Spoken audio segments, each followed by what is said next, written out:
Gracias por continuar en sintonía con Uno más Uno. Si usted conecta en este momento, agradecer el favor de su sintonía y darles la bienvenida, como lo hacemos también con Cristóbal Rodríguez, con quien conversaremos en el marco de esta entrevista en primer plano. Él es abogado y experto en Derecho Constitucional. Y como usted sabrá, a propósito de esto, hay muchos temas que conversar con él. Buen día, Cristóbal. Muy buenos días. Buenos días, un placer estar con ustedes aquí. Qué bueno.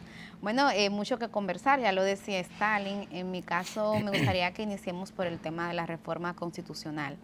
El presidente Luis Abinader ha enumerado una serie de reformas, lo hizo desde el año 2021. Ahora retoma el tema, pero para sorpresa de muchos, incluyéndome, ha señalado que la reforma constitucional sería la prioritaria.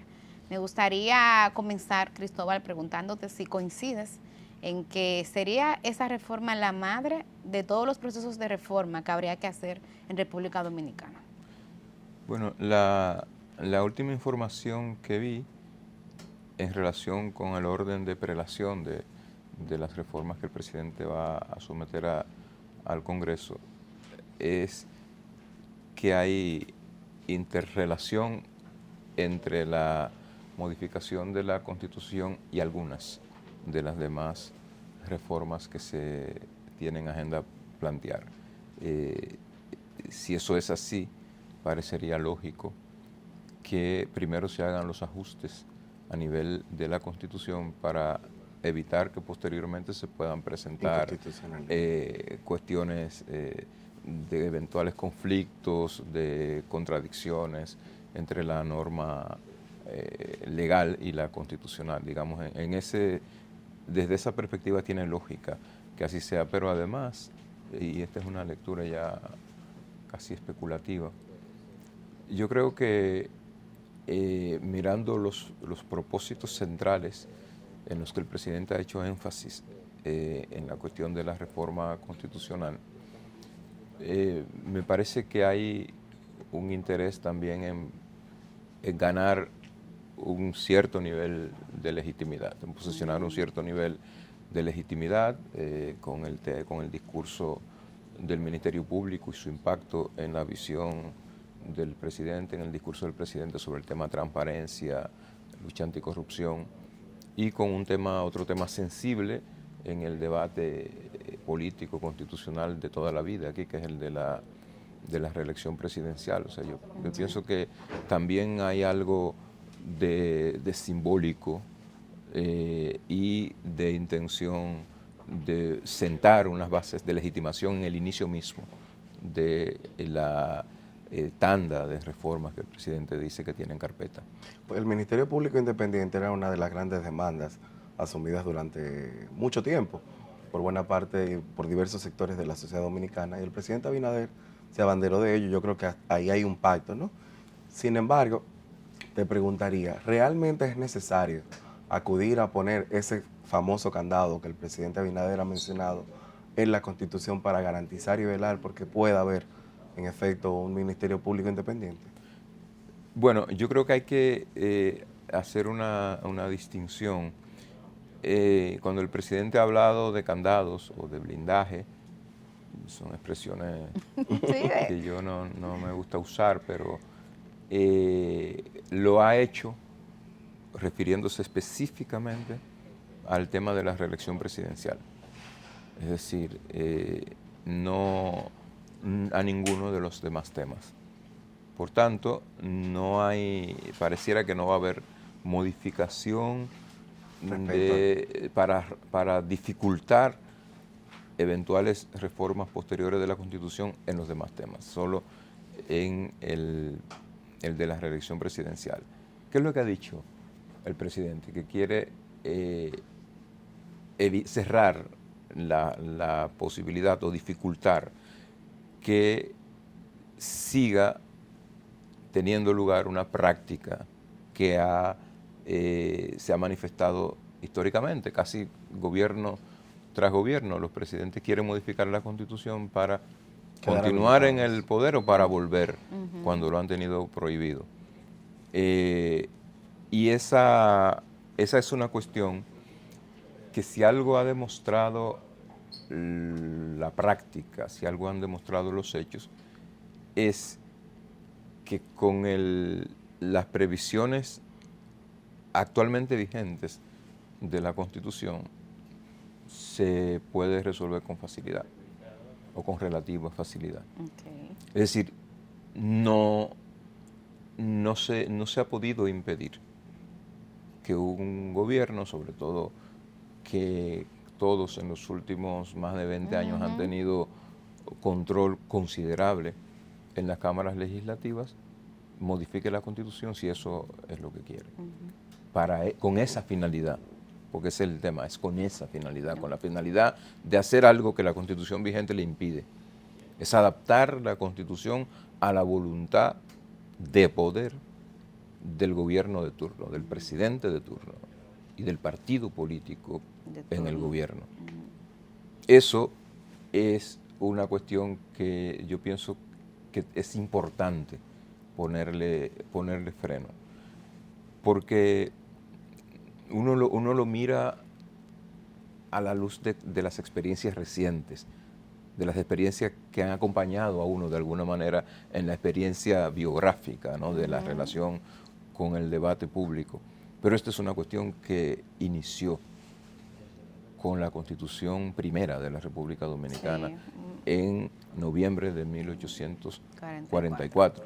Es decir, el presidente Pedro Santana tenía un impedimento, la Constitución disponía un impedimento para permanecer en el gobierno más allá de 4 años y decía que el periodo de duración era de 4 años. Pero antes de jurar la Constitución, Pedro Santana se hizo aprobar una disposición transitoria que le permitía a él seguir en el gobierno por 8 años sin necesidad de someterse al escrutinio electoral.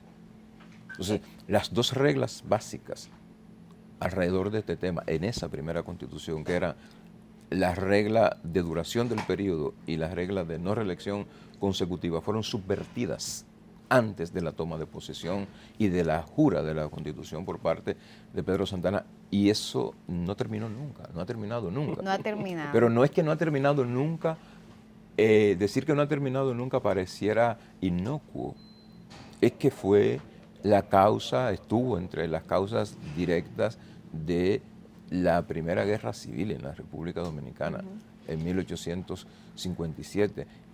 Ha estado a la base de todos los gobiernos despóticos y dictatoriales que desde la segunda mitad del siglo XIX y hasta la segunda mitad del siglo XX tuvimos en la República Dominicana. Fue la causa directa del ascenso de Trujillo al poder y del golpe de Estado del 23 de febrero de 1930. Hay que recordar que fue la decisión de Horacio Vázquez en 1927 de buscar una prolongación de 4 a 6 años del periodo de su mandato. Y luego, no conforme con eso, en 1929, promover una nueva modificación constitucional para poder presentarse a una reelección para la que tenía un impedimento. Esa fue la causa política directa que desembocó en el golpe de Estado y en el ascenso de Trujillo al poder y lo que vino después, los 31 años que vinieron después. Entonces, cuando es en ese contexto y es sobre ese telón de fondo que hay que ver la intención o la propuesta del presidente para poder aquilatar la relevancia que tiene. Y en relación al tema del Ministerio Público Independiente, ¿hace falta una reforma constitucional para garantizar ese Ministerio Público Independiente, Cristóbal Rodríguez? Mira, garantizar un Ministerio Público Independiente es algo que siempre va a ser una cuestión relativa y condicionada, porque las leyes, nosotros la experiencia que tenemos como país y casi una buena parte o casi todos los países de nuestro entorno es la de un divorcio cotidiano entre lo que diga la ley, por muy perfecta o excelente que sea, y lo que pasa en los hechos. O sea, nosotros iniciamos un proceso importante para fortalecer la independencia del Ministerio Público en el año, con la aprobación de la primera ley del 2002 del Estatuto del Ministerio Público. En 2005 se dio inicio a el sistema de carrera del Ministerio Público. Estamos hablando de que hace ya 19 años 19 de años, eso. sí. Yo estuve en la Escuela Nacional del Ministerio Público acompañando a doña Aura Celeste Fernández en los primeros concursos que se llamaron para la incorporación de las primeras camadas de fiscales de carrera y en el diseño y la implementación de los programas de formación que fueron la base para la implementación de ese sistema. Entonces, eso se robusteció con la incorporación de la carrera a la Constitución. Sin embargo, a la reforma constitucional del 2010. Sin embargo, la Constitución dejó abierta una cuestión crítica, porque es la de la absoluta discrecionalidad del presidente de la República para la designación y, por tanto, para la remoción Ahí es que está el de detalle. la cabeza del Ministerio Público, del titular del Ministerio Público. Y eso ha permitido que el presidente pueda designar a quien quiera. Es decir, el problema mayor con la procuradora o el procurador general de la República no es si el presidente lo designa o no, es la absoluta discrecionalidad para disponer del cargo y la inexistencia de un adecuado régimen de incompatibilidades. Esa es para mí la cuestión crítica, la suma entre discrecionalidad total y la inexistencia de un adecuado régimen de incompatibilidades. ¿Por qué la cuestión del régimen de incompatibilidades es crítica? Porque si ese régimen estuviera, tú no pudieras designar a un compañero tuyo del comité político del partido como Procurador General de la República. Porque es que eso quebranta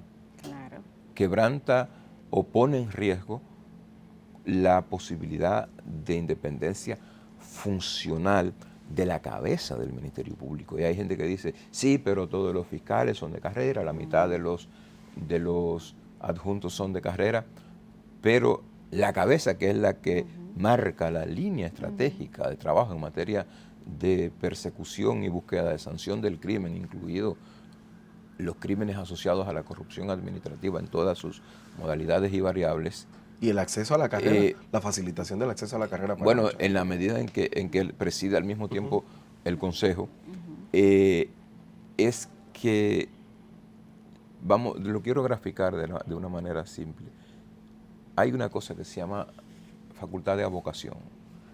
La facultad de avocación es una facultad que tiene el titular de la Procuraduría o la titular para pedir el manejo de cualquier caso, de cualquier expediente. Ya tú ves.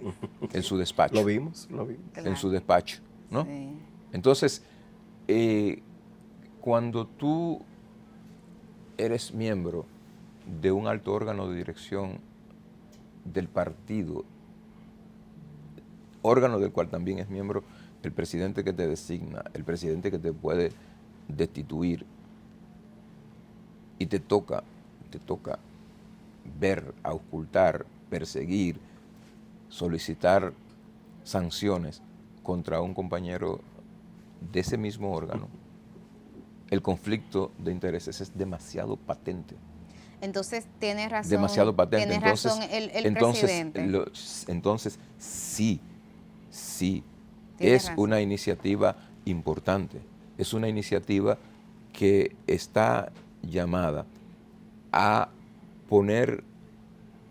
coronar las previsiones normativas relativas a la búsqueda de la independencia funcional del Ministerio Público en la máxima expresión funcionarial de esa organización.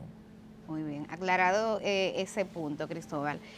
Otro elemento que forma parte de la opinión pública en estos días, y es otra de las razones por las que te hemos invitado a Uno Más Uno, y también te hemos convidado a ese cafecito en Santo Domingo. Hacía falta. Muchas gracias. Es el tema del Código Penal, un tema que tú a través de tus artículos has dado seguimiento en los últimos años, Cristóbal. El elemento de la inconstitucionalidad de las causales fue esgrimido nueva vez ayer, por ejemplo, entre quienes forman parte de la Cámara de Diputados. Veía unas diputadas, hay que decirlo, que decían que amén de las vistas públicas que se hicieron el lunes y amén de que el 90% de las 143 peticiones que recibió la Comisión Especial que estudia el Código Penal tenían que ver con la inclusión de las causales, oigan ese dato, no pueden los diputados y las diputadas hacer nada porque es que ese tema es inconstitucional. Mira, yo entiendo que haya gente, inclusive en el Congreso, que piense que cualquier forma de suspensión del embarazo o cualquier circunstancia en que se produzca un aborto, lo digo de otra manera, cualquier disposición normativa que facilite el aborto en cualquier circunstancia es constitucional. Yo lo entiendo, creo, sin embargo, que es un error. Creo que es un error y que es una visión que no está basada en una lectura adecuada del texto constitucional, del artículo 37 de la Constitución, que es el texto que regula esta cuestión o que regula el derecho a la vida. ¿Qué es lo que dice el artículo 37? La vida es inviolable desde la concepción hasta la muerte. Y yo me pregunto si la vida es inviolable desde la concepción hasta la muerte y la de la mujer es una vida. Cuando esa vida de la mujer está en peligro como resultado de un proceso crítico de embarazo y se la obliga, es decir, se le impide abortar y se la amenaza con sancionarla, con meterla a la cárcel si aborta, no se está atentando contra esa vida. Claro. Entonces, no es lógica, no es coherente el discurso de que es en la inviolabilidad de la vida donde estriba la imposibilidad de abrir el código a las causales como eximentes de responsabilidad penal. Me dirán, bueno, ¿y qué pasa cuando de lo que se trata es de una violación? Lo mismo. Es decir, si la Constitución de la República dice en sus artículos 5 y 38 y los refuerza en sus artículos 7 y 8, que la dignidad humana es el fundamento sobre el que se levanta el Estado y la Constitución. Es decir, el valor supremo del ordenamiento constitucional dominicano es la dignidad humana. Y esa no es una cuestión que está consagrada en la Constitución dominicana de manera aislada, es una cuestión que se consagró por primera vez en la Constitución alemana de Bonn de 1949, bajo la premisa de que lo que se deshizo en la Segunda Guerra Mundial, de que el impacto duro del genocidio perpetrado por los nazis en la Alemania hitleriana, su mayor atentado fue contra la idea, contra la esencia de la vida humana, que es la dignidad. Por tanto, la Constitución no protege la postulación, no protege la vida en cualquier circunstancia. Protege una vida en condiciones de dignidad. Claro.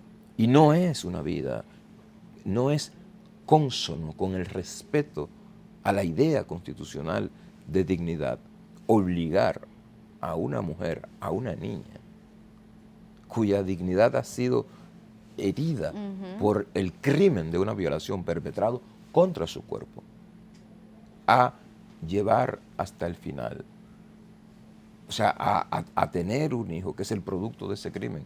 Eso no se compadece con ninguna idea de dignidad que se pueda tener.